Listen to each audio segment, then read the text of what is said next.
to get started with the accessories just so I can get them out the way.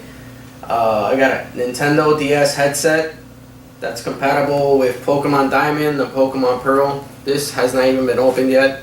The guy wanted $5. I got him worked down to $3. So eventually, if I get a DS or I go ahead and decide to pass it along, I have some pretty good trade bait because that's not even opened. Next, I've been looking for this. I'm gonna end up keeping this, of course, but I've been looking for this for a while, and kind of happy that I came across it. It was a lot dirtier than the way it was when I found it, and that's a PS2 multi-tap. From what I'm told, there was 2 versions, one for the Slim and one for the Fat Boy, which is what I have. And the lady wanted $5. I pitched her at $3, and she went ahead and let me get it for $3. So I'm very happy to have that. I'm gonna go ahead and keep that. Next, got some AV cables for the PS2. This was at a garage sale. Also got I know this is not just one piece. I know there was some other stuff that came with it, but it's an N64 VRU. I got this, and I was really happy when I came across this. It was the 7.5 volt AC adapter for the PS1 Slim. I've been looking for one, and I managed to find one in the morning, so I'm very happy about that. I got this little bundle here for $1 at a yard sale, so I was pretty happy about that.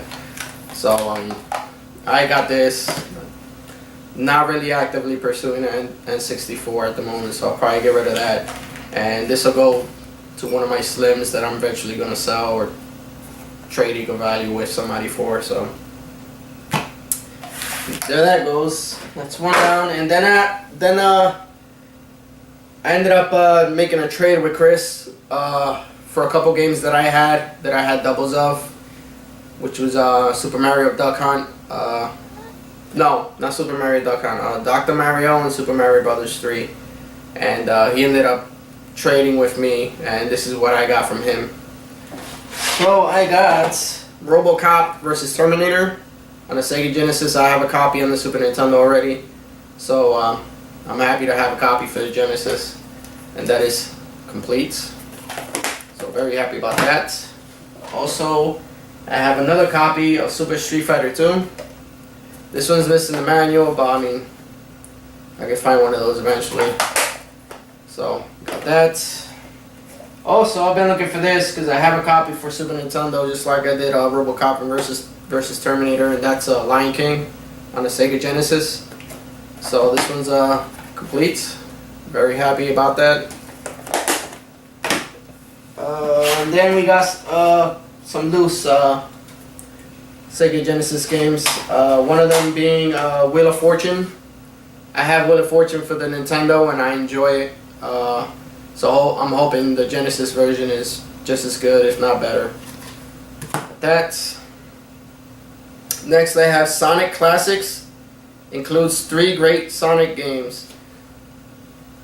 So I got that from what he told me, because I don't remember this when I was a kid. Is it has Sonic 1 and 2 and the Robotnik Mean Green Bean Machine or something like that. I forgot what the name was.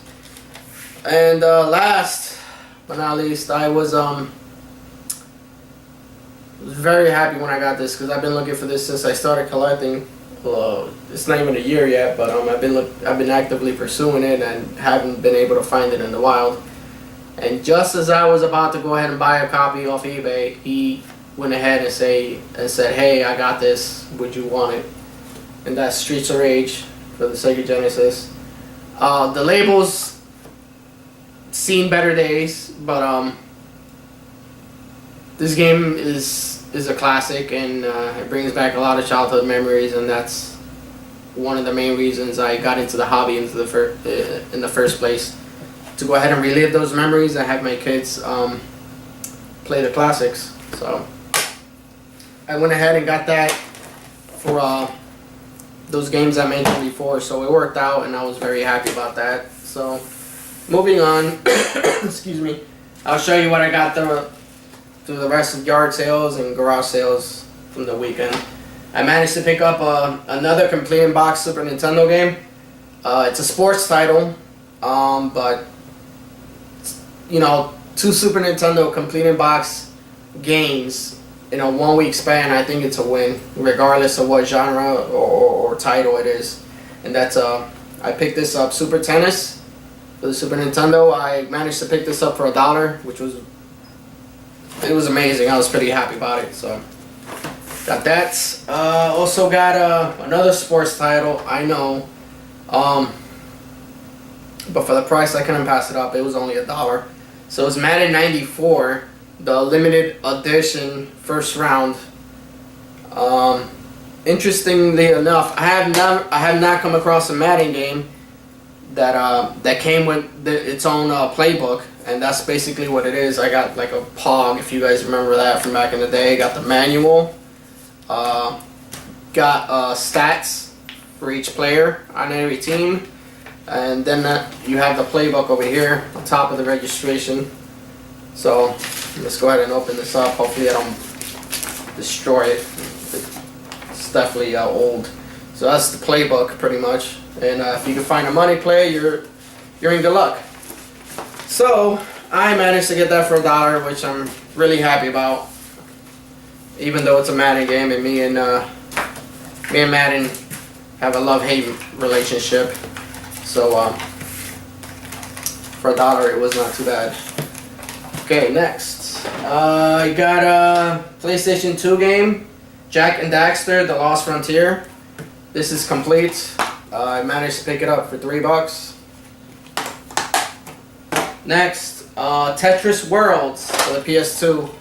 I've been looking for a Tetris game for the PS2 for quite some time, and I was happy to pick this up for $2. Moving on, you know I got love for Nintendo, so I'm always gonna be getting Nintendo stuff. So in this case, I got Teenage Mutant Ninja Turtles, the Ultra Edition.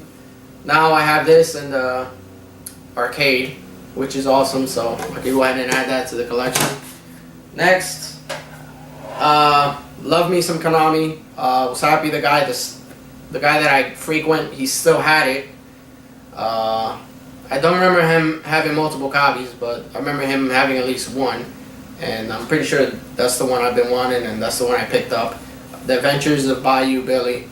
Remember this being a fun game to play back in the day, so as soon as I get it cleaned up, it will be played. Next, I got Space Invaders for the Super Nintendo.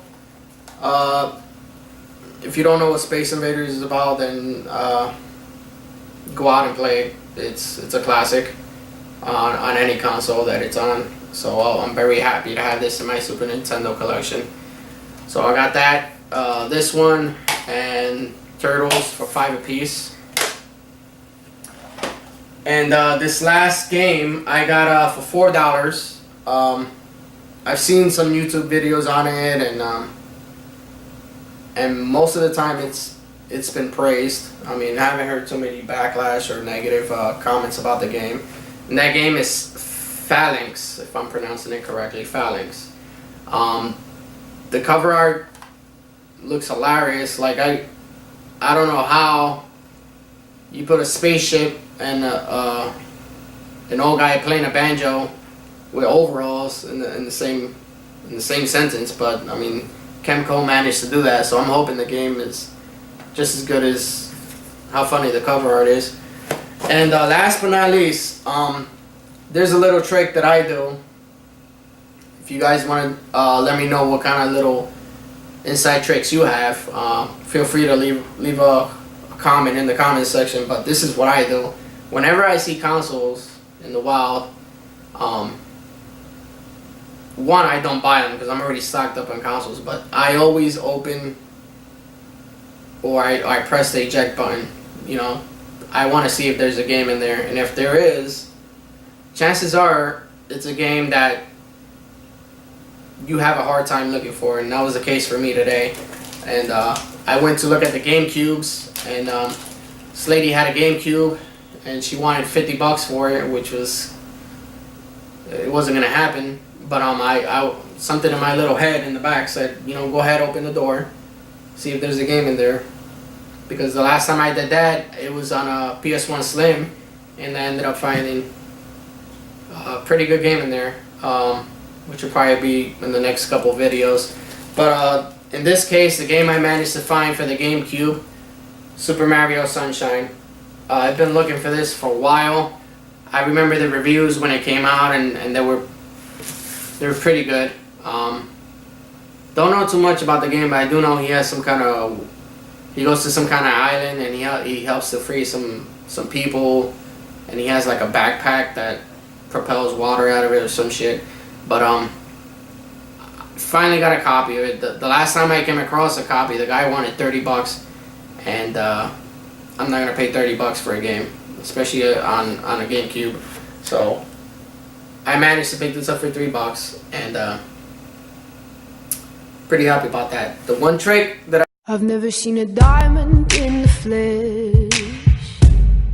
I did also is I didn't show her the label. I showed it to her this way, and I said, "How much do you want for this?" If you say Mario, then that's probably gonna be your famous last words, because you say Mario to a reseller, and that's just justification for them to rape you, price wise. So whatever you do, don't mention that. So that's pretty much it for the weekend. I'm pretty happy with the way it turned out. Stay tuned. I will have more videos coming up, and leave a like, comment, rate, subscribe, all that usual crap I tell you at the end of the video. And thanks for watching.